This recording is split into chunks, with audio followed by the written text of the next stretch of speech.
Hi, I'm Elizabeth Semmelhack, Senior Curator of the Bata Shoe Museum, and you're looking at the newest exhibition, Fashion Victims, The Pleasures and Perils of Dress in the 19th Century. I was lucky enough to work with Professor Alison David on this project, and you are lucky enough to have her take you through the exhibition. I'm Dr. Alison David. I'm an Associate Professor in the School of Fashion here at Ryerson, and I want to show you one of my favorite cases in the exhibit.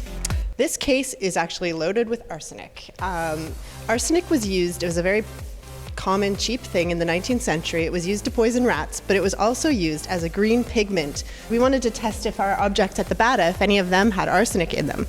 And so we took them to Ryerson's chair of physics, Anna Milovich-Pesich, and she allowed us to test them in her state-of-the-art lab with Eric De Silva, who's a PhD candidate in physics. And so physics and fashion collaborated, and they were able to test samples of the dress and other shoes and boots and find the presence of arsenic in them. So it was really interesting to have this sort of, nobody had really tested textiles like this before. So we were able to say definitively that these textiles had a toxin. When we hear the words fashion victims, we think about female consumers who spend too much on their clothing.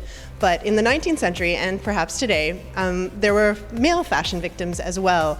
And if you were a 19th century man, you needed a couple of things to make you fashionable. One, you needed very shiny boots that had to be polished to a perfect sheen, which wasn't very easy in the muddy streets full of lots of nasty things in the 19th century. So you had a bunch of shoe shine boys who were essentially these poor homeless boys who would polish your boots to this beautiful sheen. And another accessory that you wore was also pretty toxic. It was the fur felt top hat. We have one here as well that the physics lab looked into. And hats for about 200 years contained mercury.